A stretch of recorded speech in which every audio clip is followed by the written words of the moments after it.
Hello दोस्तों, कैसे हैं आप? उम्मीद करता हूँ सही से होंगे। आपका स्वागत है मेरे चैनल में, लकी स्टडी चैनल में।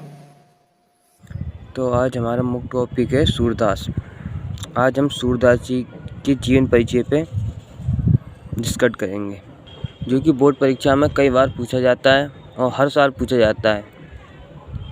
हम देखेंगे उनका जीवन परिचय कैसे लिखें और हम शॉर्ट तरीके में बताएंगे जीवन परिचय लिखना, जो कि बहुत महत्वपूर्ण है। हर साल बोर्ड में पूछा जाता है और 99% ये गारंटी भी है कि इस साल भी ये जीवन परिचय आएगा। तो चलो हम देखते हैं जीवन परिचय कैसे लिखेंगे। तो चलो हम लिखते हैं सूरदास जी का जीवन परिचय। आप ऊपर हेडिंग डाल लीजिए, सूरदास जी का जीवन परिचय। तो हम कैसे लिखेंगे? एक तरफ नाम, जन्म, जन्म स्थान और पिता का नाम ये डालेंगे। फिर बराबर से लिखेंगे हम नाम क्या था इनका, सूरदास। और जन्म जन्म कौन सी ईस्वी में हुआ था? 1478 ईस्वी में। और किस जगह हुआ था? इनका जन्म हुआ था 1478 ईस्वी में। और जन्म स्थान था इनका रोकांत ग्राम।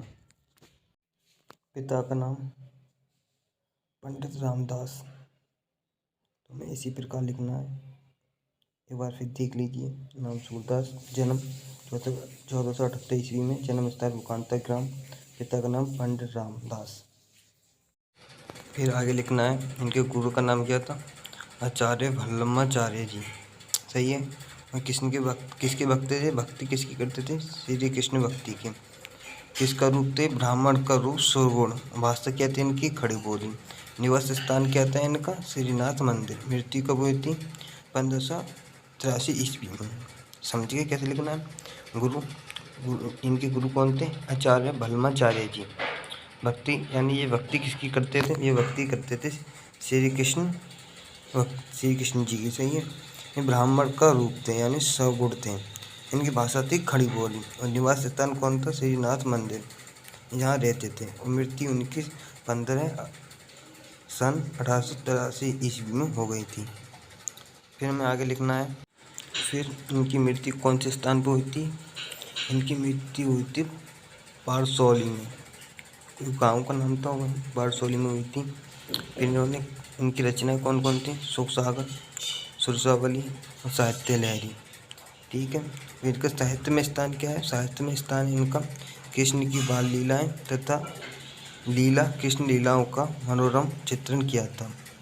साहित्य स्थान में द्वारा देखिए, कृष्ण की बाल लीलाएं करी थी इन्होंने, उसके बारे में बताया था। तथा कृष्ण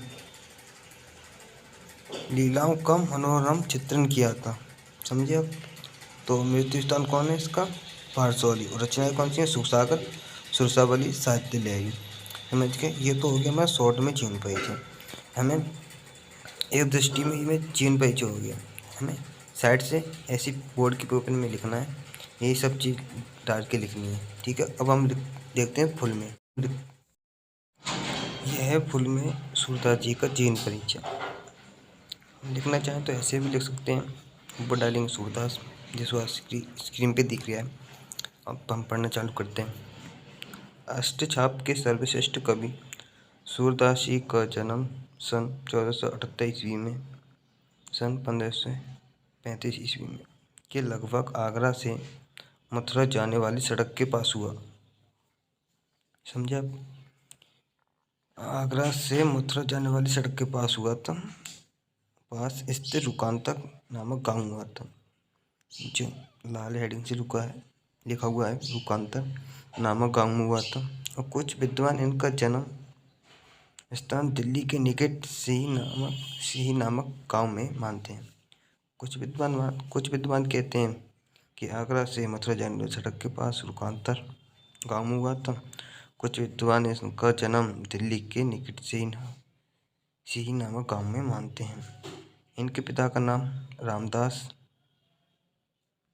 सारस्वत था। सूरदास जी जन्म अंधे थे, यानी सूरदास जी जन्म से ही अंधे थे या नहीं, विद्वान मतभेद है। इसी बात पे भी विद्वानों का मतभेद है। कुछ विद्वान कहते हैं जन्म अंधा थे जन्म से, कुछ कहते नहीं। इन्होंने कृष्ण की बाल लीलाओं का इतना अच्छा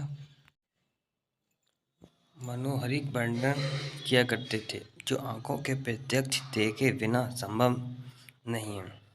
यानी जी सूरदास जी कृष्ण जी की बाल लीलाओं का इतना अच्छा वर्णन किया करते थे कि जो आंखों से देखा भी प्रत्यक्ष देखे बिना संभव नहीं है। ये बचपन से ही विकृत हो गए थे और घड़ू घाट में रहकर विनय और श्री कृष्ण की लीलाओं का गान किया था। यानी ये बचपन से ही विकृत हो गए थे और घड़ू घाट पर रहकर ही इन्होंने विनय और श्री कृष्ण की लीलाओं का गान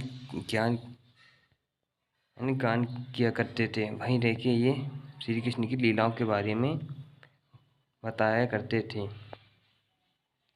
ओके, फिर आगे इन्होंने भल्माचार्य जी को सूचित पद गाकर सुनाया। तभी से इन्होंने भल्माचार्य जी गुरु बन गए। भल्माचार्य जी ने इनको कृष्ण की लीलाओं का गान करने का सुझाव दिया और ये कृष्ण की लीलाओं का गान करने लगे। यानी सूरदास जी ने भल्माचार्य जी हैं इनको पद गाकर सुनाया, यानी कोई श्री कृष्ण जी के बारे में गाकर सुनाया। इन्होंने कृष्ण की लीलाओं को गान करने का सुझाव दिया। यानी जी उनके गुरु थे भल्माचार्य जी। सूरदास जी को कृष्ण की लीलाओं का गान करने का सुझाव दिया। ये कृष्ण की लीलाओं का गान करने लगे। फिर भल्माचार्य जी के कहने पर सूरदास जी श्री कृष्ण की लीलाओं का गान करने लगे, यानी उनके बारे में बताने लगे। उनकी लीलाओं के श्री कृष्ण जी की लीलाओं के बारे में ये सूरदास जी बताने लगे। आगे भल्माचार्य ने इनको गोवर्धन पर बने श्रीनाथ जी के मंदिर में कीर्तन गाने का भार सौंप दिया। यानी जो इनके गुरु थे सूरदास जी के भल्माचार्य जी, एक मंदिर था गोवर्धन पर बने, यानी गोवर्धन पर बना था श्रीनाथ जी का मंदिर। वहाँ पर सूरदास जी को कीर्तन गाने का भार सौंप दिया था। सूरदास जी की मृत्यु यानी इनकी मृत्यु सन 1583 ईस्वी में लगभग गोवर्धन के पास पारसौली नामक गांव में हुई थी। यानी जहाँ ये कीर्तन करते थे गोवर्धन के पास में एक गांव था पारसौली, वहाँ पे इनकी मृत्यु हो गई थी। इनकी रचनाएं क्या थी? साहित्य लहरी, सुरसागर, सुरसावली। समझ गए? इसी प्रकार आपका शॉर्ट में और पूरे में जीवन परिचय पूर्ण हो गया। इसे एक बार आप पढ़ लेना है, फिर आपको याद हो जाएगा। और ये ज़रूर याद कर लेना है क्योंकि हर बार बोर्ड परीक्षा में पूछा जाता है। इसलिए मिलते हैं अगले टॉपिक पे। धन्यवाद। तो आज हमारा मुख्य टॉपिक है सूरदास।